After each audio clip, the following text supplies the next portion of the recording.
Hello everyone, I hope you all are doing good in your studies. तो आ गया next part. जैसे कि बच्चों यहाँ पे मैं करवा रही हूँ RRB, NORCET 8 and AIIMS CRE का जो ईएसआईसी का एग्जाम है उसकी प्रिपरेशन। सो अगर आप इन तीनों एग्जाम्स की प्रिपरेशन कर रहे हो, चैनल को सब्सक्राइब, वीडियो को लाइक शेयर जरूर करना, बिकॉज ऑलरेडी 2340 क्वेश्चन में करवा चुकी हूँ। 2341 क्वेश्चन आज हम लोग करने जा रहे हैं। एंड अगर कोई भी बच्चा मेरे साथ बैचेस ज्वाइन करना चाहता है तो आप लोग इस नंबर पे कॉल या फिर मैसेज करके बच्चे न्यू बैचेस जो है मेरे स्टार्ट हुए हैं। नॉर्सेट 8 का फुल थ्योरी बैच 80 डेज का 1799 में आप ज्वाइन कर सकते हो। आरआरबी के 3 मंथ्स के बैचेस दो हैं, एक है इंपॉर्टेंट टॉपिक बैच, एक है थ्योरी बैच। अगर आपका बेसिक क्लियर है तो इंपॉर्टेंट टॉपिक बैच 3 मंथ्स का 1299 में, एंड अगर आपको थ्योरी भी करनी है आरआरबी के लिए तो थ्योरी बैच 2299 में 3 मंथ्स का ज्वाइन कर सकते हो। एमसीआरई का 25 डेज का बैच 999 में आप आज ही इस नंबर पे कॉल या फिर मैसेज करके ज्वाइन कर सकते हो। बैचेस अभी स्टार्ट हुए हैं, एक दो ही क्लासेस हुई हैं, तो आप अभी से अपना सिलेबस मेरे साथ शुरू से कर सकते हो। सो चलो भाई चलते हैं हम अपने पहले ही क्वेश्चन पे। आज का हमारा पहला क्वेश्चन देख लेते हैं क्या बोल रहा है। The nurse is caring for a client with a burn injury which assessment finding in suggest inhalation burning. So देखो, अगर किसी को बर्न इंजरी हुई है, मतलब उसको बर्न हुआ है, तो आप उसकी केयर कर रहे हो, ठीक है। तो इसमें से कौन सी असेसमेंट फाइंडिंग है जो कि इनहेलेशन इंजरी मतलब कि मे बी बर्न इंजरी उसे इस वजह से, जब उसे बर्न हुआ हो तो इनहेलेशन इंजरी भी हो गई हो पेशेंट को, ठीक है। तो वहाँ पे हमें क्या चीज़ देखने को मिलेगी जो कि इसके बारे में बताएगी। Cherry red colour, cherry red lips, hoarseness and singed nasal hairs, pain at a burn site, blood pressure 130/80। तो ब्लड प्रेशर भी यहाँ पे हमें नॉर्मल दिख रहा है ना। अगर मैं बात करूँ तो हमारे रेड लिप्स भी हमें नॉर्मल दिख रहे हैं, ठीक है। देखो, अगर किसी को ऑब्वियसली बर्न होता है तो इट इज पेनफुल, ठीक है। So this is also normal. क्या गलत दिख रहा है यहाँ पे हमें? हॉर्सनेस एंड सिंग्ड नेजल हेयर्स, जो कि बता रहा है हमें कि हमारा जो रेस्पिरेटरी ट्रैक है, कौन सा ट्रैक है? रेस्पिरेटरी ट्रैक है, उसमें एडिमा कॉज हो गया है जिसकी वजह से ये सब हो रहा है। और दिस शोज पेशेंट को क्या हुई है? Inhalation injury. बच्चा क्या हुई है? इनहेलेशन इंजरी हुई है, जिसको आपको इमीडिएटली जो है प्रिवेंट करना होगा, क्योंकि हमारा एबीसी कॉम्प्रोमाइज हो जाएगा, एयरवे कॉम्प्रोमाइज हो जाएगा। नेक्स्ट देखो, the nurse is caring for a client with the increase ICP which intervention is most appropriate. तो अगर आप एक ऐसे पेशेंट की केयर कर रहे हो जिसका इंट्राक्रेनियल प्रेशर इंक्रीज है, तो क्या चीज़ मोस्ट अप्रोप्रिएट रहेगी? सो आपका क्रेनियल के अंदर जो प्रेशर है उसको हम इंट्राक्रेनियल प्रेशर बोलते हैं, ठीक है। सो प्लेस करो एक पेशेंट को ट्रेंडनबर्ग पोजीशन में, keep the head of the bed 30 degree, encourage frequent coughing and deep breathing, administer IV fluid rapidly. So obviously अगर किसी का आईसीपी इंक्रीज है, सॉरी, तो हम उसका head of the bed elevate करते हैं। मैम ऐसा क्यों कर रहे हैं हम head of the bed elevate कर रहे हैं? क्योंकि ये क्या कराएगा? वीनस रिटर्न इंप्रूव कराएगा। देखो, अगर ब्लड अच्छे से रिटर्न होगा ना तो जो प्रेशर है वो कम हो जाएगा, रिलीज हो जाएगा। प्रेशर किससे बनता है? क्रेनियल फ्लूइड जितने सीएसएफ है, ब्लड है, ठीक है, प्रेशर उन्हीं से बनता है ना। अगर वो अच्छे से रिटर्न आएंगे, वीनस रिटर्न आएगा, ब्लड वहाँ पे रिटेन नहीं करेगा, सीएसएफ वहाँ से, सॉरी, जो ब्लड का वीनस रिटर्न है वो प्रॉपर होगा, तो ऑब्वियसली जो प्रेशर है उसमें रिलैक्सेशन मिलेगी।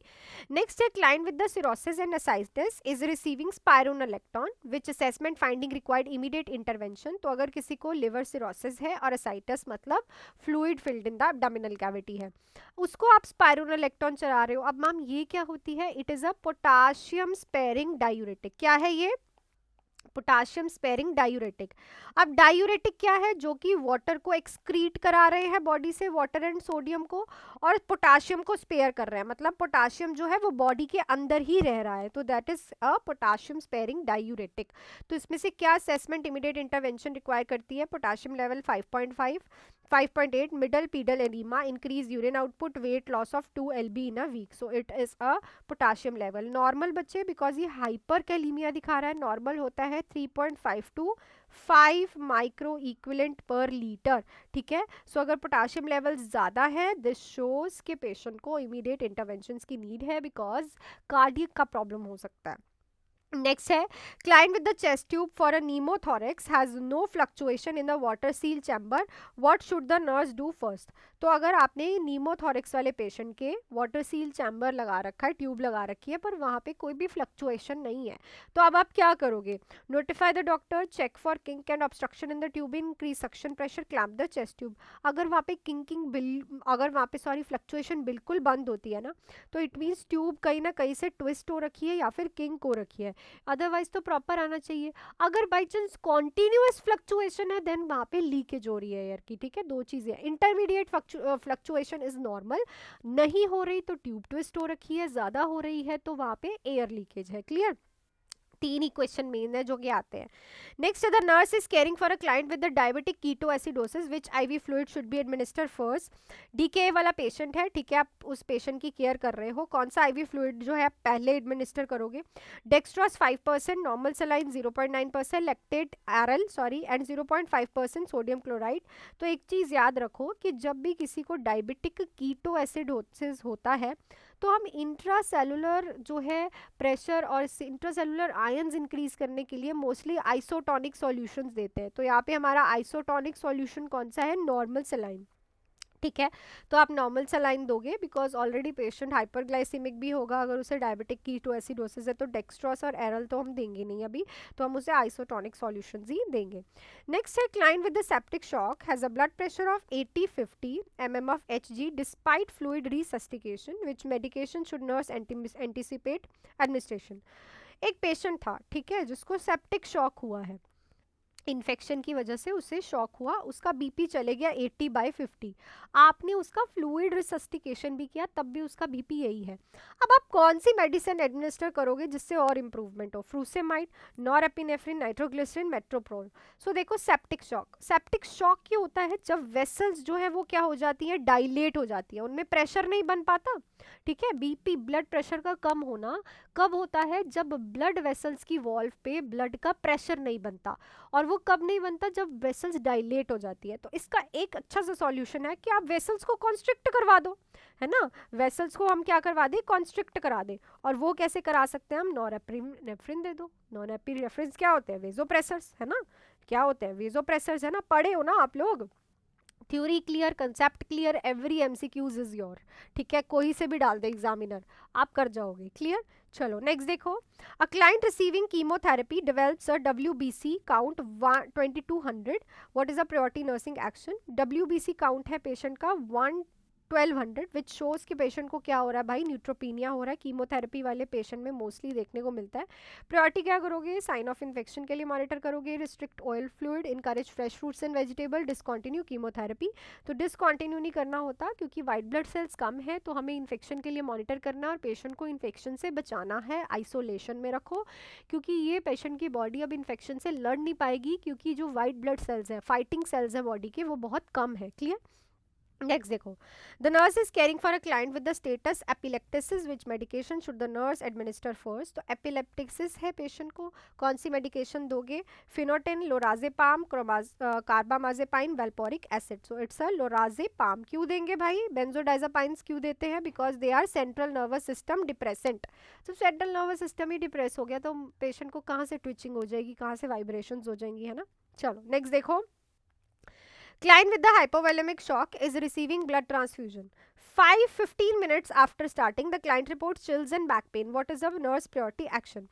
हाइपोवोलेमिक शॉक वाला पेशेंट था, ठीक है, उसको ब्लड ट्रांसफ्यूजन चल रहा था, 15 मिनट के बाद उसको बहुत ज़्यादा चिल्स एंड उसको ब्लैक पेन हो रहा है। प्रायोरिटी एक्शन क्या रहेगा? Increase infusion rate, stop transfusion, administer antibiotic, reassure the client that is this is normal. This is not normal भाई, दिस इज शोज कि पेशेंट को हीमोलिटिक रिएक्शंस हो गए हैं बाय द ब्लड ट्रांसफ्यूजन। उसी time transfusion को stop करके doctor को इन्फॉर्म करो। नेक्स्ट देखो, the nurse is assessing a client with a newly created AV fistula for haemodialysis which finding required immediate intervention. AV fistula create किया है आपने एक पेशेंट का, ठीक है, एट्रियो वीनस, एट्री और वीनस का कॉमन पाथवे बनाया है हीमोडायलिसिस के लिए।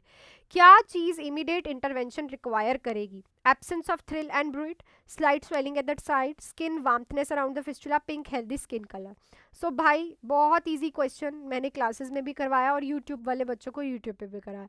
कमेंट सेक्शन में ज़रूर लिखना, ठीक है।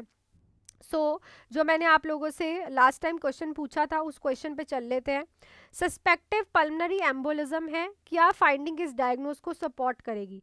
पेशेंट को पल्मनरी सिस्टम में एम्बोलाई बन गया है, मूवेबल क्लॉट बन गया है, क्या चीज़ देखने को मिलेगी? Sudden onset of dyspnea, first common sign होता है, early sign of pulmonary embolism. So that's it for this video बच्चे। वीडियो अच्छी लगी है, वीडियो को जम के लाइक शेयर सब्सक्राइब ज़रूर करा करो, क्योंकि रेगुलरली मैं क्वेश्चंस करा रही हूँ आप लोगों को, मेहनत भी लगती है मेरी, ठीक है। प्लस अगर किसी को मेरे साथ अच्छे से पढ़ना है, स्टार्टिंग से न्यू बैचेस मेरे स्टार्ट हो गए हैं, आप लोग इस नंबर पे कॉल या फिर मैसेज करके नॉर्सेट 8 आरआरबी एंड एएमसीआरई के बैचेस ज्वाइन कर सकते हैं। मैम बैचेस कैसे कैसे हैं? एएमसीआरई का 25 डेज का बैच ओनली 999 में आप ज्वाइन कर सकते हैं, जिसमें आपको टेस्ट सीरीज प्लस एमसीक्यूज मिल रहे हैं। आरआरबी का 3 मंथ्स का बैच है, एक important topic at theory batch. Important topic batch की फीस है 1299, थ्योरी की 2299। नॉर्सेट 8 का 80 डेज का बैच 1799 का फुल थ्योरी बैच। अच्छा, नॉन नर्सिंग क्लासेस भी मैं आपको दूंगी, सो उसकी वरी करने की आपको नीड नहीं है। So that's it for this video, मिलती हूँ नेक्स्ट वीडियो में। Till then do hard work, make your parents proud and all the best.